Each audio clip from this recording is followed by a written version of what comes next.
में आप सभी का स्वागत है। आपके साथ मैं हूं चित्रा त्रिपाठी। किसान आंदोलन का आज तीसरा दिन है, जहां किसान अपनी मांगों को लेकर लगातार अड़े हुए हैं दिल्ली में कूच करने के लिए। किसान दिल्ली में आने को पूरी तरह से तैयार बैठे हुए हैं, तो वहीं उन्हें रोकने के लिए दिल्ली, हरियाणा और पंजाब की सीमाओं पर कड़ी सुरक्षा की गई है। एक और किसानों का जमावड़ा है, तो वहीं दूसरी तरफ सुरक्षा बल पूरी तरह से मुस्तैद हैं। ऐसे में सवाल है कि आखिर कब खत्म होगा किसानों का ये आंदोलन? आखिर किसानों को कैसे मनाएगी सरकार? क्या कोई बीच का रास्ता निकल पाएगा या फिर ये आंदोलन अभी और आगे जाएगा? क्योंकि इस आंदोलन में कल एक बड़ा पड़ाव है, जहां किसानों ने भारत बंद का ऐलान किया है। वहीं अब से कुछ ही देर पहले किसानों का आज रेल रोको आंदोलन खत्म हुआ है। मामला सिर्फ सरकार और किसानों की मांग का नहीं, बल्कि इसमें कई सियासी पेंच भी हैं, क्योंकि लोकसभा चुनाव का वक्त करीब आ रहा है। ऐसे में इस आंदोलन का सीधा असर चुनाव पर पड़ सकता है। यही वजह है कि विपक्ष लगातार किसानों के जरिए सरकार पर निशाना साध रहा है, तो वहीं सरकार आंदोलन के पीछे राजनीति के एजेंडे की भी बात कर रही है। आज दंगल में बात होगी किसानों को लेकर जारी इसी संग्राम की। हमारे साथ कई मेहमान जुड़ेंगे, उनका परिचय आपसे करवाऊंगी, लेकिन इसके पहले इस वक्त एक बड़ी खबर आ रही है, सीधे उसका हम रुख करेंगे। बड़ी खबर यह है, थोड़ी देर में किसान और सरकार के बीच बैठक शुरू होगी।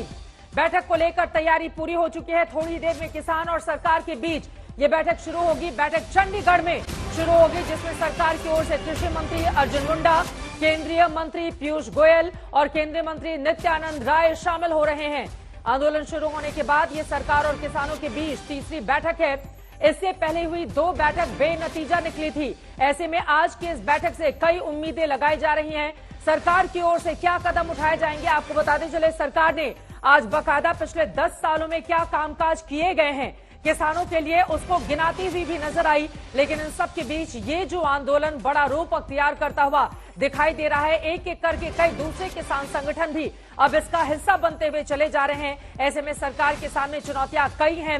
फिलहाल रेल रोको आंदोलन जो चलाया गया है, उसकी तस्वीरें हम आपको टीवी स्क्रीन पर दिखा रहे हैं। आज किस तरह से 4 से 5 घंटे तक रेल की पटरियों पर ये किसान बैठे रहे। पंजाब के अलग अलग हिस्सों से इस तरह की तस्वीरें सामने आई हैं। किसान मानने को तैयार नहीं है, उनकी अपनी मांगे हैं, तो वहीं सरकार की ओर से भरोसा दिया जा रहा है कि बातचीत के जरिए समाधान की दिशा में हम आगे बढ़ें, क्योंकि अगर अभी तत्काल कोई निर्णय एमएसपी कानून को लेकर ले लिया गया तो फिर आगे आने वाले वक्त में इसके दुष्परिणाम भी देखने को मिल सकते हैं, क्योंकि बिना चर्चा के अगर अचानक से निर्णय लिया जाएगा तो फिर आगे आने वाले वक्त में इसका खामियाजा भी उठाना पड़ सकता है।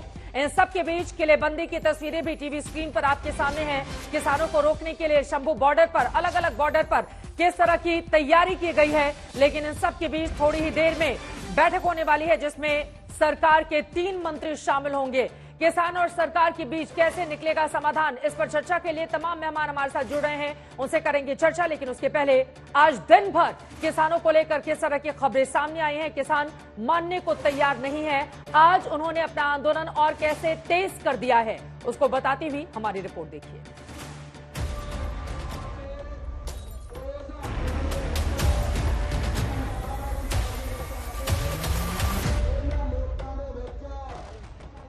एक तरफ जिद पर अड़े किसान तो दूसरी तरफ बातचीत के जरिए समाधान ढूंढती सरकार। किसानों की मांगों को लेकर अभी तक कोई ठोस रास्ता दिखता नजर नहीं आ रहा है। राज्यों के बॉर्डर पर तनाव बना हुआ है, तो वहीं आज किसानों के रेल रोको आंदोलन ने नई टेंशन बढ़ा दी। ये रेलवे ट्रैक है जो पंजाब और दिल्ली को कनेक्ट करता है, ये रेलवे लाइन। इस पर 12 बजे से जो किसान हैं वो बैठे हुए हैं, और जो सबसे बड़ा किसान संगठन है बीकेयू उग्राहा, उसने कल ऐलान किया था कि वो पंजाब के अलग अलग रेलवे ट्रैक पर बैठेंगे और रेल रोको अभियान वो चलाएंगे। किसान संगठन दिल्ली जाने पर अड़े हुए। किसानों को रोकने के लिए सीमाओं पर सुरक्षा बल पूरी तरह से मुस्तैद है, लेकिन तनाव खत्म होने का नाम नहीं ले रहा। जहां शंभू बॉर्डर इस आंदोलन में जंग का अखाड़ा बना हुआ है। मैं आशुतोष मिश्रा, इस समय हूं हरियाणा और पंजाब के उस सीमा पर जहां पटियाला संगरूर से आए किसान जींद होते हुए आगे जाना चाहते हैं। अभी आप जो तस्वीरें देख रहे हैं सिक्योरिटी फोर्सेस की हैं, और इस बैरिकेड के आगे जो है हरियाणा की सीमा शुरू होती है। यहां से किसानों को आगे नहीं जाने दिया जाएगा। किसान प्रदर्शनकारियों को रोकने के सरकार के तरीकों पर सवाल खड़े कर रहे हैं, तो वहीं सरकार का रुख साफ है कि किसानों के प्रदर्शन का तरीका गलत है। आक्रमण टाइप जैसा होता है, जैसे कोई एक सेना आक्रमण करने के लिए चलती है, इस प्रकार का माहौल बनाना उनका जो तरीका है, उस तरीके पर ही आपत्ति है। दिल्ली जाने में आपत्ति नहीं है। बीजेपी लगातार आशंका जता रही है कि आंदोलन के पीछे विपक्ष की सियासत है। वहीं किसान नेता का एक बयान उन आशंकाओं को और गहरा कर रहे हैं, क्योंकि वो किसानों की बात नहीं कर रहे बल्कि राजनीति की बात कर रहे हैं।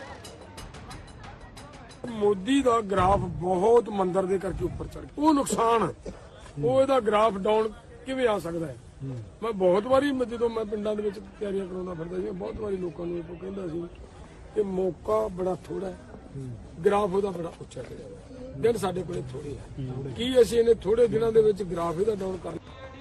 किसानों के आंदोलन का दायरा भी बढ़ता दिख रहा है। कई और किसान संगठन आंदोलन से जुड़ने को लेकर बैठक कर रहे हैं। तमिलनाडु में भी किसानों के मुद्दों को लेकर सवाल खड़े किए गए हैं।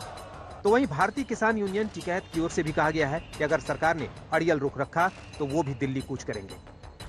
अधिकार हमें नहीं दिए जाते तब तक ये आंदोलन जारी रहेगा।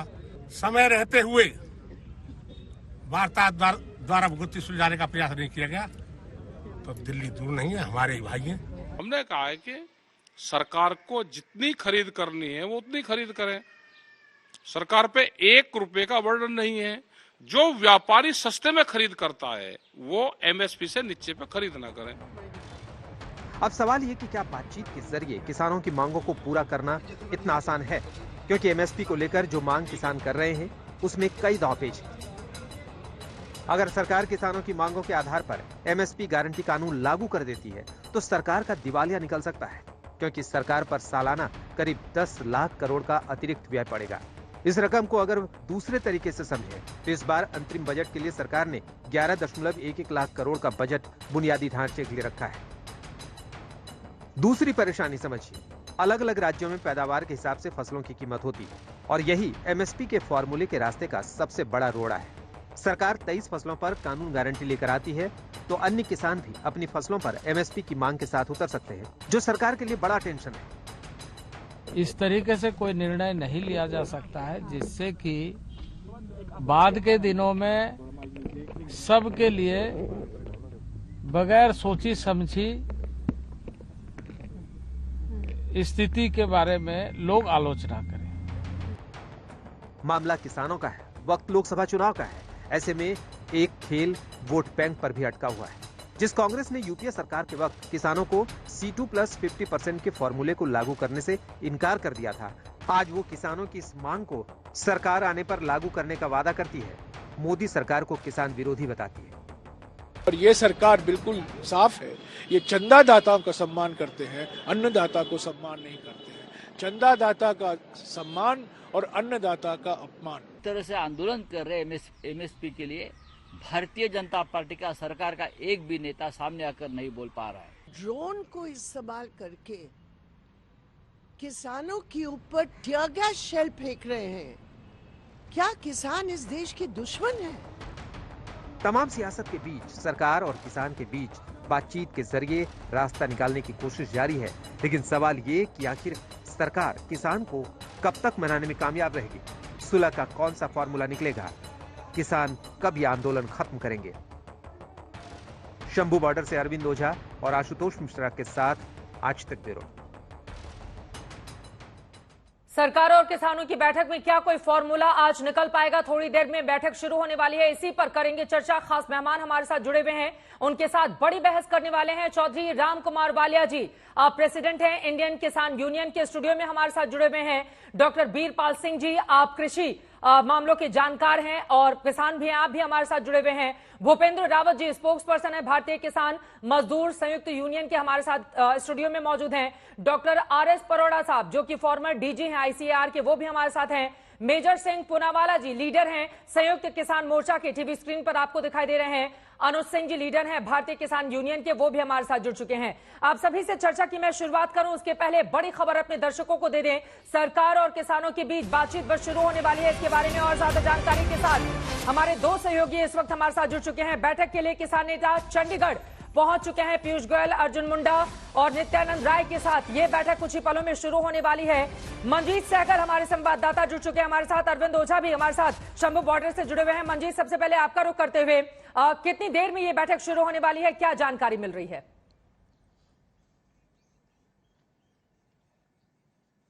देखिए चित्रा, ये बैठक थोड़ी ही देर में शुरू हो जाएगी। सभी की नजरें आज इस बैठक पर है, चाहे सरकार के नुमाइंदे हो, किसान संगठन और उनके नेता हो, या फिर प्रदर्शनकारी किसान हो। इस बैठक को इसलिए महत्वपूर्ण माना जा रहा है क्योंकि ये तीसरे दौर की बैठक है। इससे पहले जो 2 दौर की बैठकें हुई थी वो बेनतीजा रही थी। दरअसल किसान एक एक करके कुछ ऐसी मांगे सामने ला रहे हैं जिससे सरकार भी कंफ्यूज है और जो किसान नेता है वो खुद भी कंफ्यूज नजर आ रहे हैं। दर्जन भर से ज्यादा मांगे सरकार के सामने रखी गई थी, उसमें से कुछ ऐसे मांगे थी जो व्यवहारिक नहीं थी। मसलन एमएसपी पर तुरंत कानून बनाना, सभी फसलों को एमएसपी के दायरे में लाना, या फिर किसानों और किसान मजदूरों का कर्ज माफी, ये ऐसे फैसले हैं जो एक पॉलिसी डिसीजन के तहत लिए जा सकते हैं। किसान नेताओं को साफ बता दिया गया था कि इसके लिए वक्त चाहिए, लेकिन किसान नहीं माने। किसान नेता शामिल होंगे? बैठक कितने बजे शुरू होगी? क्योंकि 5 बजे का समय दिया गया था, क्या बैठक अभी तक शुरू नहीं हो पाई है? देखिए, बैठक अभी शुरू होने जा रही है, अभी शुरू नहीं हुई है। केंद्र सरकार के नुमाइंदे पहुंच चुके हैं और किसान संगठनों की बात करें तो संयुक्त किसान मोर्चा गैर राजनीतिक के नेता चंडीगढ़ पहुंच चुके हैं और इसमें पंजाब सरकार के प्रतिनिधियों के भी शामिल होने की बात मानी जा रही है। पिछली बार भी पंजाब सरकार के एक पहली बैठक में मुख्यमंत्री खुद शामिल हुए थे, उसके बाद पंजाब के एक कैबिनेट मंत्री शामिल हुए थे। आज भी उनके शामिल होने की संभावना है। तो फिलहाल बैठक अभी शुरू होनी बाकी है और दिलचस्प होगा कि इस बैठक के क्या नतीजे निकल कर बहुत महत्वपूर्ण है। आज की होने वाली ये तीसरी बैठक जो किसानों और सरकार के बीच होने जा रही है। सीधे अरविंद ओझा का रुख करेंगे। अरविंद, ये जो रेल रोको आंदोलन आज किसानों का रहा है, उसका क्या असर पड़ा? आपने आज पूरे दिन किस तरह की तस्वीरें अपने कैमरे में कैद की हैं, जरा उसके बारे में डिटेल से समझाइए, आसपास की तस्वीरें भी दिखाइए। नहीं, देखिए बहुत बड़ा असर पड़ा है। चूंकि देखिए 2 अहम चीजें हैं। एक तो रेल रोको अभियान जिससे यात्री को परेशानी भी हुई, और लेकिन जो सबसे बड़ा अहम है, बीकेयू उगाहा जो सबसे बड़ा किसान संगठन है, वो कहीं ना कहीं अप्रत्यक्ष रूप से इस आंदोलन में शामिल हुआ। यानी आने वाले दिनों में अगर आज जो टेबल पर बातचीत हो रही है जहां पर चंडीगढ़ में, अगर वो सब कुछ नहीं सुलझता है तो बीकेयू एक बड़ा संगठन है, वो भी इस संगठन से जुड़ेगा। इस सबके बीच जरा मैं आपको तस्वीर दिखा दूं, संख्या लगातार यहां पर बढ़ती चली जा रही है। किसान जो के एक से एक दूसरे जत्थेदारी वहां पर लगातार जुड़ी रही है। जरा फ्लाईओवर पर वो तस्वीर देखिए, ट्रैक्टर के साथ लगातार दूसरी तरफ वो शंभू बॉर्डर है, शंभू बॉर्डर की तरफ से जो किसान है वो लगातार आ रहे हैं। देखिए जो बैठक हो रही है वहां पर जो केंद्र के मंत्री पहुंचे हैं, किसान नेता पहुंचे हैं, 2 चीजें उसमें होंगी। एक तो मांग, वो भी अहम होगी, लेकिन जाहिर सी बात है सरकार और जो केंद्रीय मंत्री है उनके मन में, उनकी आंखों के सामने ये तस्वीर जो किसानों का जत्था एक के बाद एक पहुंच रहा है, ये उनके भी जहन में होगा। क्योंकि शंभू बॉर्डर पर लगातार संख्या बढ़ती चली जा रही है। पंजाब के जितने भी किसान संगठन है उनका समर्थन अब इन किसानों को मिला है। और बीकेयू ने जो आज रेल रोको अभियान चलाया था, दरअसल शंभू बॉर्डर पर जिस तरीके से शेलिंग हुई थी, तमाम आंसू गैस के गोले छोड़े गए थे, उसके बाद कहीं ना कहीं समर्थन देने के लिए बीकेयू ने रेल रोको अभियान चलाया था। और अभी हमें जो जानकारी मिल रही है उसके मुताबिक मीटिंग कुछ देर बाद शुरू होगी। उसका आउटकम क्या होगा उस पर सभी की निगाहें हैं। यहाँ जो किसान मौजूद है उनकी भी निगाहें उस मीटिंग पर लगी हुई है। उम्मीद हम कर सकते हैं कि बातचीत के जरिए जल्दी ही कोई नतीजा निकले। फिलहाल आप दोनों का बहुत शुक्रिया इस पूरी जानकारी के लिए। जैसे और जानकारी मिले हमारे दर्शकों तक आप पहुंचाइएगा। चौधरी रामकुमार बालिया जी, सीधे आपके पास आते हुए, आज की ये जो बैठक होने जा रही है, क्या सकारात्मक दिशा में कोई कदम माने जा सकते हैं? सरकार की ओर से बड़े बड़े पन्नों का आज एक तरीके से जानकारी भी दी गई कि 10 सालों में किस तरह के कामकाज किए गए हैं उसकी ओर से, लेकिन किसानों की जो मांग है, क्या यह माना जा सकता है कि आज कुछ मांगों पर सहमति बन जाए, बीच का कोई रास्ता निकले? देखिए, निश्चित तौर पर जो सरकार बात कर रही है तो इससे किसानों को सरकार की मंशा को समझना चाहिए। सरकार बार बार किसान नेताओं को दावत दे रही है कि आप आइए, बात कीजिए, बात के दरवाजे हमेशा खुले रहे हैं। लेकिन दिक्कत ये आ रही है कि जो कुछ लोग हैं जो नहीं चाहते हैं कि सरकार और किसानों के बीच में समझौता हो। कौन लोग हैं? बहुत लोग हैं। हमारे आम आदमी पार्टी के लोग मित्र हैं, हमारे समाजवादी पार्टी के लोग हैं, हमारे कांग्रेस के लोग हैं, किस किस का नाम लो। हाँ। ये लोग जिनकी सियासी जमीन खिसक चुकी है आज भारत के यशस्वी प्रधानमंत्री नरेंद्र मोदी जी की बढ़ती लोकप्रियता से और किसानों के प्रेम से उनको लग रहा है कि आने वाले समय में किसानों का भी एक तरफा वोट भाजपा को मिलने वाला है, प्रधानमंत्री जी को मिलने वाला है। तो इसके तहत किसानों को भड़काने का काम कर रहे हैं और ऐसी ऐसी बातें ला रहे हैं, ऐसे ऐसे मुद्दे ला रहे हैं कि जिनका समाधान कोई कर ही नहीं सकता है। अरे तो सरकार प्रमुख चेहरों से बातचीत करे ना, जो बड़े चेहरे हैं उनसे बातचीत करके समाधान की दिशा में आगे बढ़े। लेकिन आपने महत्वपूर्ण सवाल यहां पर खड़े किए हैं। भूपेंद्र रावत जी, सीधे आपके पास आते हुए, इन्होंने जो आरोप लगाए हैं उसको बल तब और ज्यादा मिलता है जब कुछ वीडियो सोशल मीडिया पर वायरल होते हैं। आंदोलन के मुख्य चेहरों में से एक है जगजीत सिंह डल्लेवाला जी। उनका वीडियो वायरल है जिसमें वो बोल रहे हैं कि नरेंद्र मोदी राम मंदिर के प्राण प्रतिष्ठा के बाद उनकी लोकप्रियता बहुत बढ़ गई है और उसको कम करना है, इस वजह से बहुत जरूरी है आंदोलन को धार दिया जाए। तो जब इस तरह के बयान वायरल होंगे सोशल मीडिया पर तो फिर मंशा नहीं उठाए जाएंगे कुछ लोगों को लेकर कि क्या करना चाहते हैं? चित्रा जी देखिए, एक जो आप कौन सा वीडियो वायरल हुआ ये महत्वपूर्ण नहीं है। हाँ, किसान दिसंबर से निरंतर लिख के दे रहे हैं। पहले आपको पूरे मसले को भी समझना चाहिए। नरेंद्र मोदी जी जब मुख्यमंत्री थे गुजरात के, कंज्यूमर अफेयर्स कमेटी के चेयरपर्सन थे, उन्होंने भी कहा था कि एमएसपी की गारंटी होनी चाहिए जी। किसान आंदोलन के बीच में आपने देखा लखीमपुर खीरी में केंद्रीय गृह राज्य मंत्री के बेटे ने जिन किसानों को रौंदा था, जो मारे गए, जो घायल है, उनको न्याय मिलना चाहिए। ये सरकार का कमिटमेंट है। बिल्कुल सरकार के ही वादों को मामला न्यायालय में अमली जामा तमाम जो मैं बात करना चाहता हूं, इन सब को लेकर के कमेटी का भी गठन कर दिया गया था। किसान दिल्ली आएंगे, ये बात दिसंबर से लिखित दी गई। लेकिन मैं आपके माध्यम से एक बात कहना चाहता हूं, एमएसपी की गारंटी पर जिस तरीके से दावा किया जा रहा है कि 10 लाख रुपए का सरकार को खजाने से निकालना पड़ेगा, इसका मतलब तो चित्रा जी यह बात स्थापित होती है कि सरकार यह मानती है कि भारत के किसानों की उपज की जो खरीद है उससे प्रति वर्ष 10 लाख रुपए की लूट किसानों की हो रही है। यह बात मैं नहीं, सरकार के आंकड़ों से लग रहा। लेकिन मैं दूसरी बात कहना चाहता हूं, किसानों ने यह कहा कि हम दिल्ली नहीं आना चाहते हैं। जो मांगे हैं, जो कमिटमेंट है सरकार का, आपने उस कमिटमेंट को अगर सरकार मान जाती है तो किसान वापस चले जाएंगे। लेकिन मैं यह मानता हूं कि भारत में जो अंग्रेजों ने नहीं किया था, आज की तारीख में भाजपा शासित राज्यों से किसानों का गुजर करके दिल्ली आ पाना कितना दुश्वार हो गया। कर्नाटक से किसान चलते हो और मध्य प्रदेश में रेल से उतारकर गिरफ्तार कर दिए जाते हो, पंजाब से किसान चलते हो और वो हरियाणा बॉर्डर पर, वहां पर अगर इतनी पुख्ता बंदोबस्त हमारे देश में गलवान घाटी में की गई होती चीन की सीमा पर, तो गलवान में जवानों की शहादत नहीं होती। अगर पाकिस्तानी सीमा पर किए गए होती तो आए दिन आतंकवादी पाकिस्तानी घुसकर हमारे देश के जवानों को शहादत न कर रहे होते। बड़ी बातें आपकी ओर से कही जा रही है। ये सच बात है कि जिस तरह की कीलबंदी हो रही है वो तस्वीरों को अच्छा नहीं कहा जा सकता है। लेकिन इसी देश ने लाल किले पर तिरंगे के पैरेलल एक झंडे फहराते हुए भी देखे हैं। किसानों की आड़ में उपद्रव करते हुए इसी राजधानी दिल्ली ने देखा। आप कैसे इनकार कर सकते हैं इस बात के? किसानों के कंधे पर क्या बंदूक रखकर कुछ लोग अपनी राजनीति को आगे बढ़ाने की कोशिश नहीं कर रहे हैं? नहीं, मैं एक सवाल चित्रा जी, मैं कह रहा हूं कि आजादी अंग्रेजों के काल में भी ऐसा नहीं हुआ था। हाँ। क्या हमारे देश के किसान इस लायक नहीं है कि राजधानी में आ सके? ठीक है। क्या हमारे देश के किसानों को मुख्य प्रधानमंत्री को याद नहीं दिलाना चाहिए? हाँ। या दिल्ली में आने के बाद किसान के दिल्ली पहुंचने पर, हाँ। मैं दावे के साथ मैं कहता हूं कि जो मोदी के रत्न है उसकी पोल खोल झूठ की होने वाली है। हाँ। उस झूठ की पोल खोल पर पर्दा डालने कहा जा रहा है कि वो ट्रैक्टर लेकर क्यों आना चाहते हैं? अगर उनको आना हो तो वो ट्रैक्टर लेकर क्यों आना चाहते हैं? यहाँ पर इतनी बड़ी तादाद ट्रैक्टर अगर यहाँ पर सैकड़ों की तादाद में आ जाएगा तो दिल्ली वालों का क्या असर होगा? किसानों की बात मानी जानी बहुत जरूरी है, लेकिन पैरेलली दिल्ली वाले जो यहाँ पर रोजी रोटी के लिए रोज घरों से निकलते हैं उनकी भी मुश्किलों को देखा जी।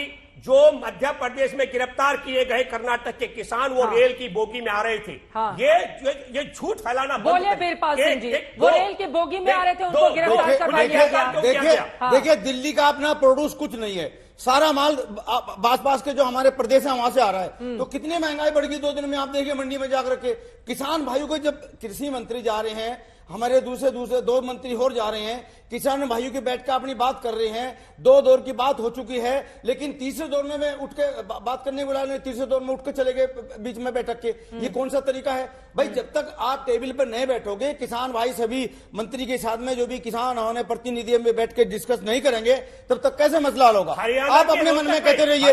ये भी देखो केंद्र सरकार हर समय किसानों को खुशहाली के प्रति है। केंद्र सरकार हर समय चाहती है किसान खुशहाल हो, किसानों की पैदावार बढ़े। देखिए 2012-13 में कृषि का बजट नहीं है। बीरपाल जी की बात हो जाए, बीरपाल जी की एक बार बात हो जाए, बाकी लोग भी इंतजार करें। एक बार बीरपाल जी की बात हो जाए, बाकी लोगों के पास 2013-14 में कृषि का जो आवंटित बजट था वो 27,662.67 करोड़ था, और वही 23-24 में बढ़ा करके 1,25,035.79 करोड़ कर दिया गया। तो ये भी तो एक कदम किसान की बढ़ाने, किसान की इंफ्रास्ट्रक्चर बढ़ाने, ये सब कुछ किसान को खुशहाल बनाने के लिए क्या गया है। और ये भी मैं आपको बताता हूं, अभी 2 साल पहले प्रधानमंत्री ने अनाउंस किया था कि इंफ्रास्ट्रक्चर डेवलपमेंट के लिए 1 लाख करोड़ रुपए खर्च किया जाएगा, जिससे छोटे में दूर दराज के जो भी किसान भाई हैं, छोटे मोटे गांव हैं, सभी को शहर से जोड़ा जाएगा, ताकि उनको भी अपना प्रोड्यूस मार्केट में लाने के लिए कोई दिक्कत ना हो सके। और दूसरे, हर समय जब केंद्र सरकार कह रही है किसान भाई को आइए, आपके दरवाजे, आपके लिए हमारे दरवाजे हर समय खुले हैं, तो क्यों नहीं बात करते? देखो, हालांकि मैं राजनीति में कहना नहीं चाहता, लेकिन ये जो दूसरे कथाकथित नेता हैं, वे मिल के जा रहे हैं। पहले 2 महीने से इनकी मीटिंग चल रही है दूसरे विपक्षी नेताओं के साथ में। मतलब आप ये कह रहे हैं कि किसानों को कुछ भड़काने का काम कर रहे हैं, आप ये कहना चाहते हैं? ठीक है, ठीक है। जो स्टेट का मैटर है। मेजर सिंह पूनावाल जी आपके पास आते हुए, आप वो कह रहे हैं कि राज्य सरकारें जो आपके पक्ष में खड़ी हैं उनसे पहले मांग लीजिए आप, उसके बाद फिर दिल्ली का दरवाजा खटखटाइए। और सबसे महत्वपूर्ण बात सर ये खड़ी हो रही है कि 1.5 महीने बाकी हैं लोकसभा चुनाव में, उसके ठीक पहले इतने बड़े आंदोलन का क्या मतलब है? हमारी आवाज आ रही है? जी जी बिल्कुल आवाज आ रही है आपकी। पहले तो मैं बोलता हूं, ये बार बार यही रट लगा रहे हैं कि इसको विरोधी पार्टियां उकसा रही हैं। पंजाब में जो आपकी सरकार बनी, उसने हमारे साथ कुछ वादे किए कि हम बदलाव ले आ रहे हैं। हम उनके साथ भी लड़ रहे हैं। मुख्यमंत्री के घर को 3 दिन घेरा, उनके मंत्रियों के घरों पर, उनके एमएलए को घरों पर लगातार किसान एजिटेशन कर रहे हैं। जहां कांग्रेस की बात है, कांग्रेस वालों ने जो स्वामीनाथन की रिपोर्ट है वो उसको फाइल को नीचे फेंक दिया, उसको छेड़ा नहीं। हम उसके साथ भी लड़ रहे हैं कि उसने भी किसानों की भलाई नहीं की।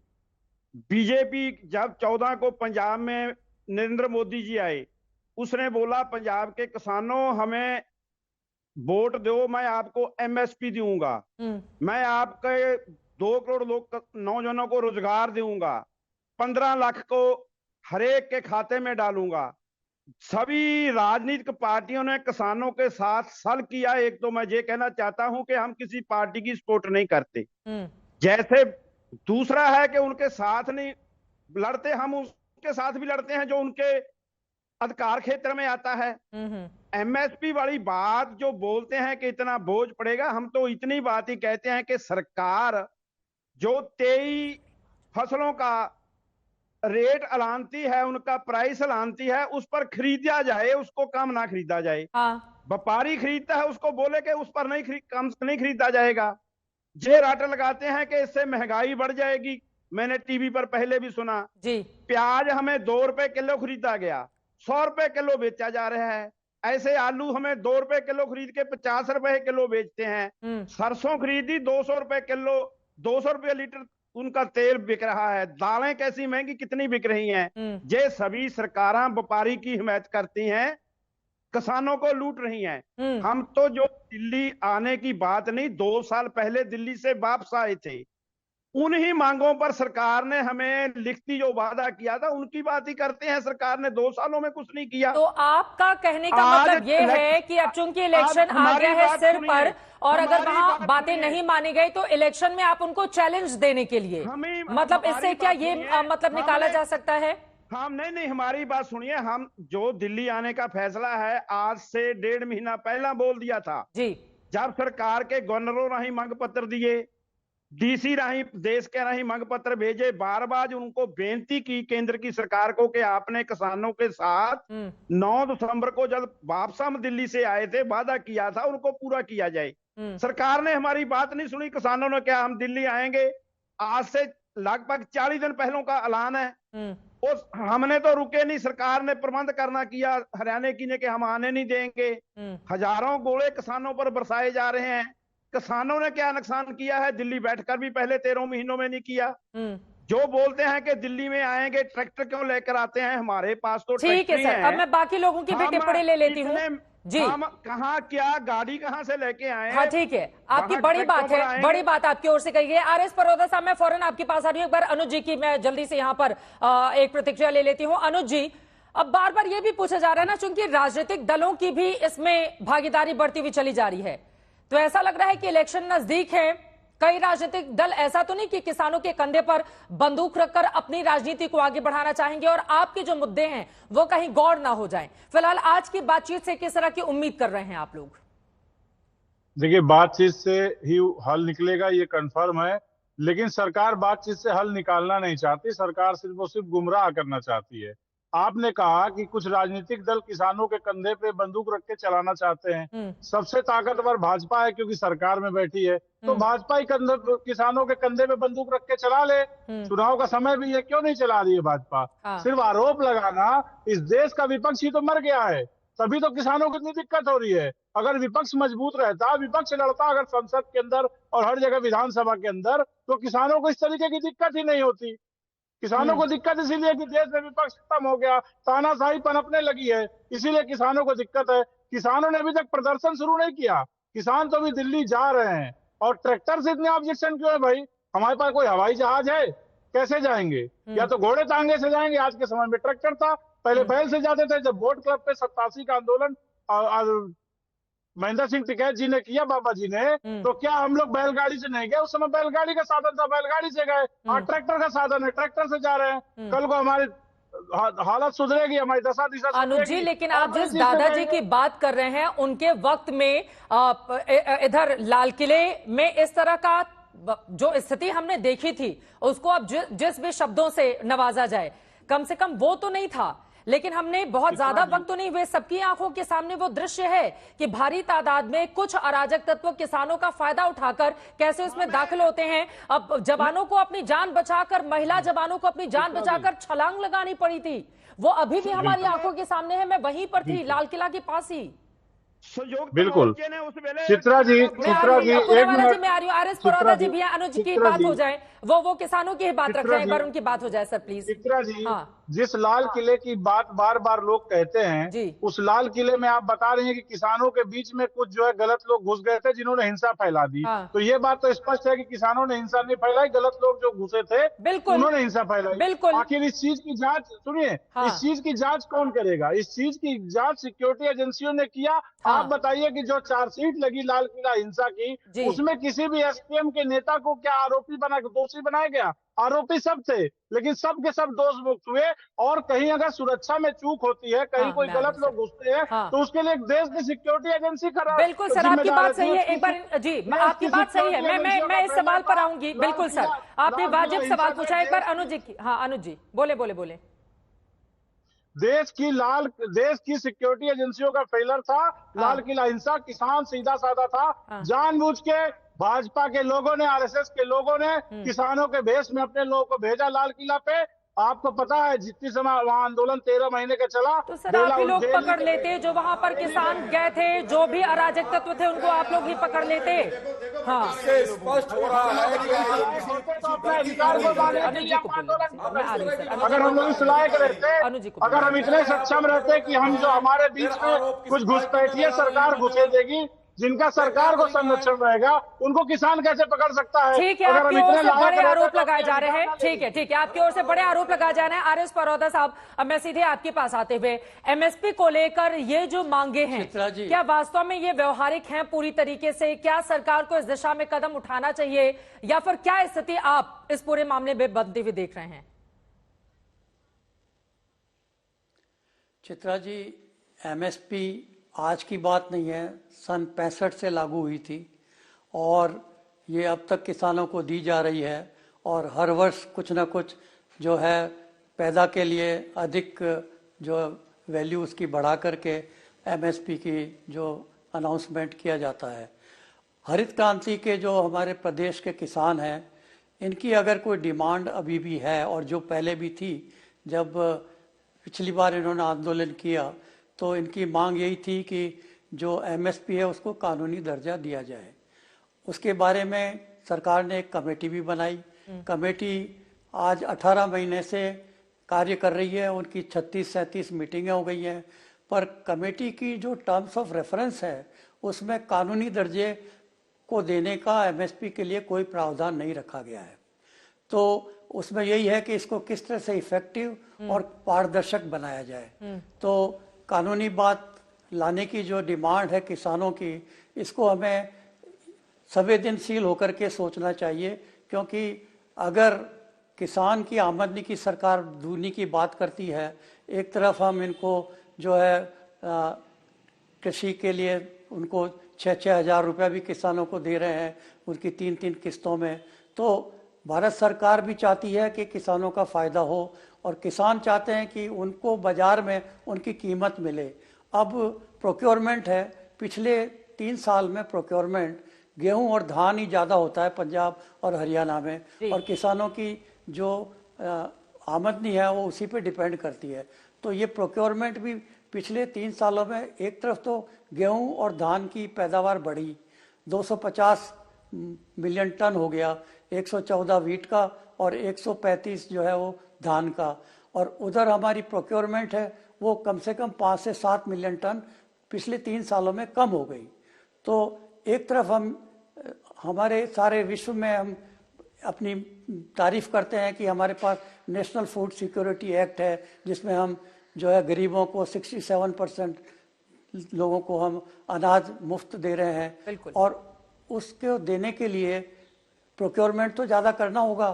तो प्रोक्योरमेंट हो क्यों नहीं रहा, इसके बारे में भी सोचने की आवश्यकता है। और फिर एक बात मैं कहना चाहूँगा कि किसान सड़क पे क्यों आते हैं? क्या कोई किसानों के लिए एक फार्मर्स कमीशन नहीं हो सकता? क्या इनकी बातों को आपस में समझ करके सुलझाया नहीं जा सकता?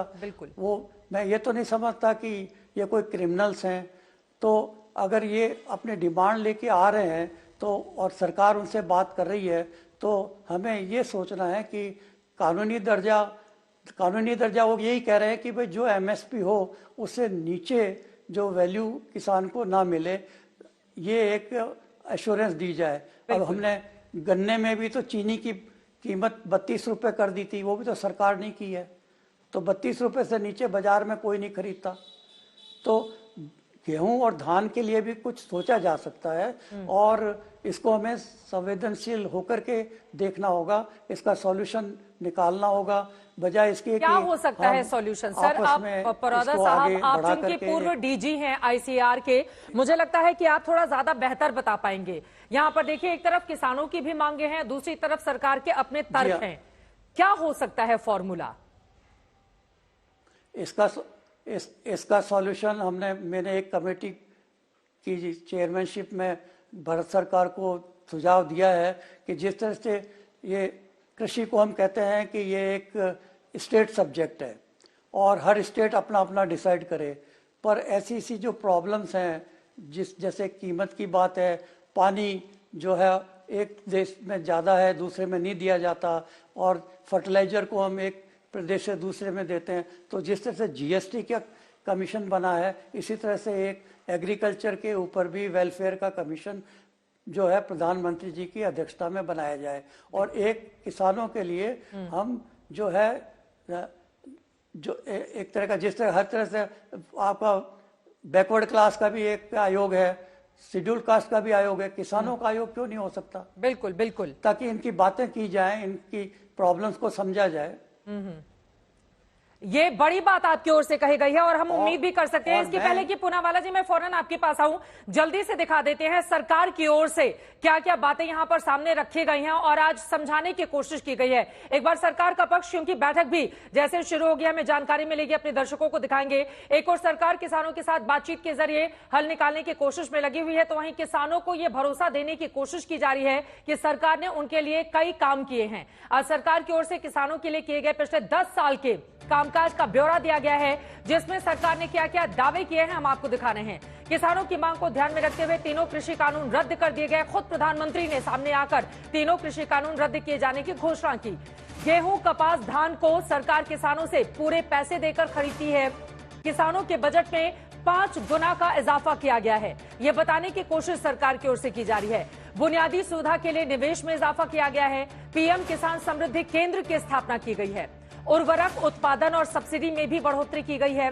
पीएम सम्मान किसान निधि के तहत किसानों को सरकार सालाना 6,000 रुपए दे रही है और वहीं 2.8 लाख करोड़ की किसान सम्मान निधि आवंटित की गई है। प्रधानमंत्री किसान मानधन योजना से किसानों को वृद्धावस्था में सामाजिक सुरक्षा देने का भी काम किया गया है। वहीं पीएम फसल बीमा योजना के तहत फसल नुकसान को कवर करने का दायरा बढ़ाया गया है। 22 फसलों की एमएसपी में ऐतिहासिक बढ़ोतरी की गई है। आजादी के बाद पहली बार 50% रिटर्न गारंटी सुरक्षित की गई है। ये सरकार की ओर से दावे किए गए हैं और आखिरी में कहा जाता है कि चौधरी चरण सिंह और स्वामीनाथन को भारत रत्न देने का भी फैसला किया गया है, ताकि किसानों को इसके जरिए एक अलग तरह का सम्मान दिया जा सके और हम इस पर फख्र कर सके कि हरित क्रांति के जनक को और किसानों के देश के सबसे बड़े नेता और पूर्व प्रधानमंत्री चौधरी चरण सिंह को भारत रत्न देने का ऐलान किया गया है। पूनावाल जी, मैं सीधे आपके पास आते हुए, सरकार की ओर से ये तमाम बातें गिनाई गई हैं, इस पर भरोसा नहीं होता है क्या आप लोगों को? इसके साथ जो हमारा पैदावार पर लागत खर्चा आता है उसको भी देख लो। जब सरकार आई थी उस पर डीजल कितना था, पेट्रोल का रेट क्या था, उस पर फर्टिलाइजर का रेट क्या था, मशीनरी का क्या था, जो अपनी दवाई हम दवाई बरतते हैं उहदे इसी तरह बीज हैं जो नकली बीज दवाइयां देती हैं, इनका खर्चा भी लगाए ना, उस पर क्या था। सरकार एक तरफ देखती है, हम तो किसानों ऐसा समझते हैं कि हमारी जो पहले आमदन थी उसमें भी खोरा लग रहा है कि एक पासे लागत खर्चे लगातार बढ़ रहे हैं। लागत खर्चे को भी कंट्रोल करे ना, सब्सिडियों को बंद किया जा रहा है, सब्सिडियों को लगातार घटाया जा रहा है। सरकार अपने एक पक्ष लोगों को बताती है, दूसरा नहीं बताती। इसलिए किसान बोल रहा है ना कि हमें जो डॉक्टर स्वामीनाथन की रिपोर्ट का वादा किया उसको दिया जाए। ये लागत खर्चे बढ़ते हैं तो किसान के ऊपर बोझ पड़ता है इसका। कभी एमएसपी पर कानून बनाने का वादा नहीं किया था चित्रा जी, मैं आपको बता दूं। अगर कोई कह दे कि हमारे पास लिखित में है तो वो हमें दिखा दे। हाँ, तो लिखित में नहीं है ना, भाषणों में तो नहीं कहा गया है, भाषण में भी नहीं कहा, भाषणों में तो कहा गया, नहीं लिखित कहा, में नहीं है, लिखित में नहीं कहा, नहीं कहा। कमेटी का गठन किया गया है। 50% रिटर्न तो सरकार ने बोल दिया, 50% कह तो दिया, वही तो चाहिए उनको। ठीक है, एक एक करके 5 लोग बोलेंगे, समझ में नहीं आएगा। एक एक करके धरने का समापन इसी शर्त पर हुआ था कि केंद्र की सरकार ने इसके लिए कमेटी का गठन किया था जी। 18 महीने से ज्यादा हो गए हैं। हाँ। और मैं फिर आपके माध्यम से एक बात और कहना चाहता हूं, अभी फसलों की कीमत की बात बढ़ोतरी की हो रही है। मैं अभी आकलन करता, अंदाजन लगा 1400 के करीब रेट था गेहूं का 2014 में और 2000 के करीब रेट कर दिया गया। और आपको बता दूं, रुपए की कीमत के मुकाबले रुपए की जो गिरावट है वो लगभग 25% की गिरावट आई है। अब आप मुझे बताइए कि ये बढ़ोतरी कहाँ हुई है। इसलिए हम एक बात कहना चाहते हैं कि ये 10 लाख का जो अंतर है, अभी भारत की सरकार। ठीक है, मैं लौट रही हूँ सर, एक बड़ी खबर आ रही है, उसके बाद अपनी बात पूरी कीजिएगा। सरकार के साथ किसानों की बैठक में देरी हो रही है।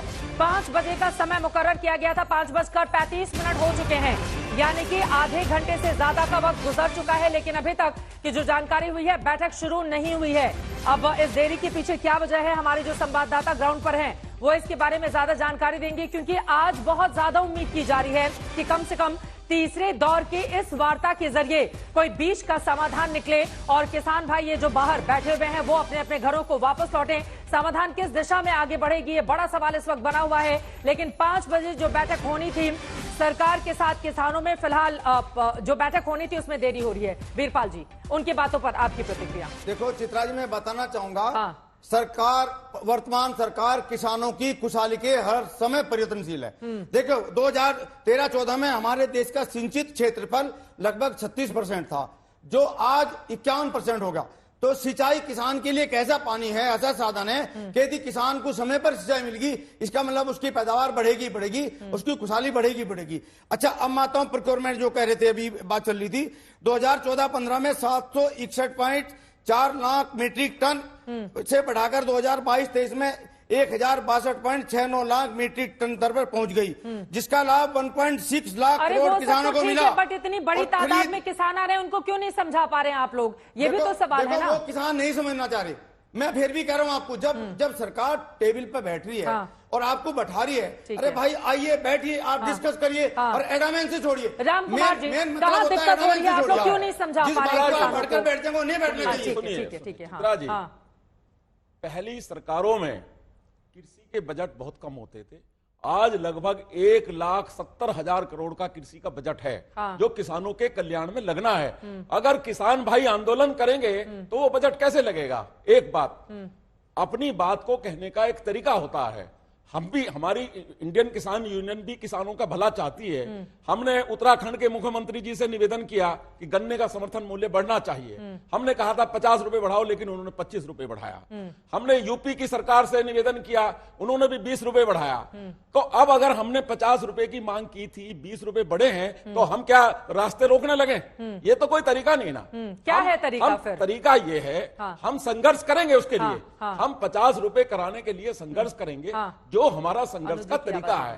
लेकिन ये नहीं कि जनजीवन अस्त व्यस्त कर दे। ठीक है, भूपेंद्र जी, किसानों ने कोई अस्त व्यस्त नहीं किया, सारे के सारी सड़कों को सरकार ने जाम कर रही है। दूसरा महत्वपूर्ण बात मैं ये कहना चाहता हूं कि किसानों के मसीहा पूर्व चौधरी चरण सिंह जी को और स्वामीनाथन जी को भारत रत्न से सम्मानित करना, और भारत रत्न की बेटी माधुरा जी ने, उन्होंने कहा कि इस तरीके के किसानों के साथ बर्बरता हो रही है, तो क्या मोदी सरकार ये मानती है कि हम स्वामीनाथन जी को, चौधरी चरण सिंह जी को तो भारत रत्न से सम्मानित करेंगे और किसानों पर बम वर्षा कराएंगे? इससे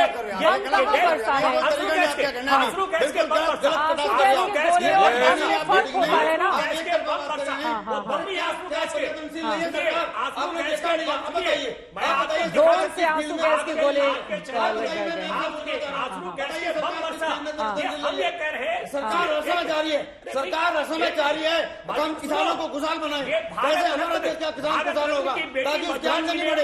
हम उसको खुशहाली देखना चाहते हैं। सरकार रसम आप सब बोल रहे हैं, बिल्कुल गलत। जयंत चौधरी भी किसानों के पक्ष में खड़े होंगे। देखो वो बैठे हमारे सबसे बड़े सुनिए, किसानों के नाम पर क्या था, सबसे बड़े टीम पे बैठे हैं, आप उनसे पूछिए, वो खुद ना जानते हैं। ठीक है, चलिए वक्त हमें इतने की इजाजत देता है। आप तमाम मेहमानों का बहुत धन्यवाद हमारे साथ इस चर्चा का हिस्सा बनने के लिए। उम्मीद यही कि थोड़ी देर में जो बैठक सरकार और किसानों के बीच होने वाली है, उसके जरिए कोई रास्ता निकले, ताकि किसान अपने घर को लौटे और कम से कम एक समाधान की दिशा में सरकार और किसान दोनों आगे बढ़ें।